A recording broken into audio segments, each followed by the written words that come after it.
inaasahan pa ang pagdating ng mas maraming investment sa bansa. Ayon sa NEDA, yan ay dahil sa pagtaas ng credit rating ng Pilipinas. Git naman ni NEDA Secretary Arsenio Balisacan, walang epekto sa lagay ng ekonomiya ang anumang usapin sa politika. Si Clazel Pardilla sa sentro ng Balita Live.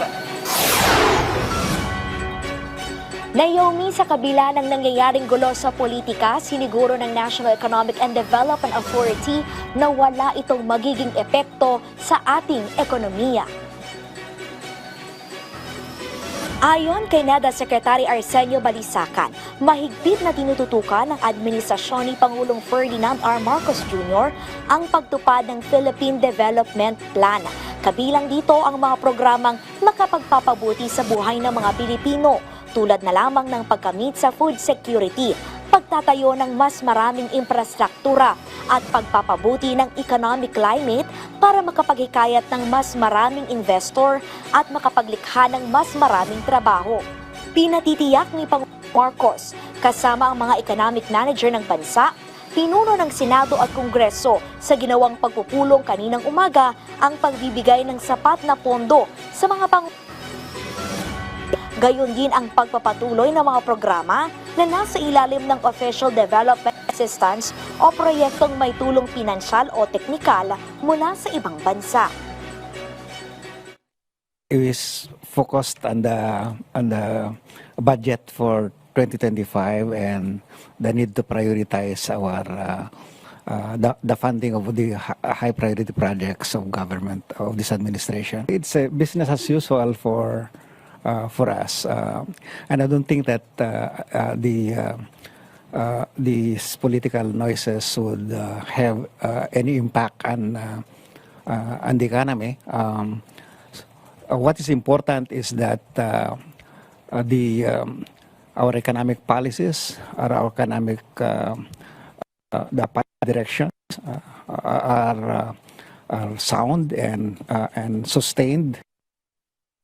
Dagdag pa ni Balisacan, deadma rin ang mga negosyante sa nangyayari sa politika. Sa halip, positibo ang Department of Trade and Industry na mas maraming negosyante sa loob at labas ng bansa ang mamumunan. Matapos iangat ng S&P Global Ratings ang economic outlook ng Pilipinas sa positive mula sa dating stable na nangangahulugan na mas mataas ang kumpiyansa sa kakayahan ng ating bansa na bayaran ang utang nito at nagpapahiwatig din ng masiglang economic performance at good governance. This high credit rating will really encourage a lot of confidence for the international investors to come into our country, and so far there's a lot of interest in our country. Yes, Naomi, ayon nga kay Secretary Roque, dahil sa positive economic outlook sa Pilipinas, inaasahan na mas magkakaroon pa ng credit access ang ating gobyerno, gayon din yung mga pribadong sektor. Clazel, nabanggit yung food security. Ano yung direksyon ng NEDA sa taripa na inaangkat ng bigas? At may nabanggit din ba hinggil sa pagkamit ng 20 pesos na bigas na napag-uusapan ngayon? Naomi, bukas nakatakdang isumite ng National Economic and Development Authority o NEDA ang kanilang rekomendasyon kay Pangulong Ferdinand R. Marcos Jr. kung ipagpapatuloy ba yung pagpapanatili ng 15% na taripa sa inaangkat na bigas o ibabalik ito sa 35%.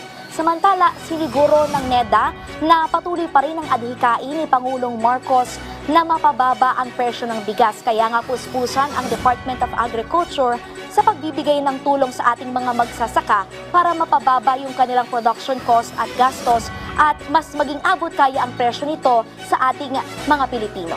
Naomi? Maraming salamat, Clazel Pardilla.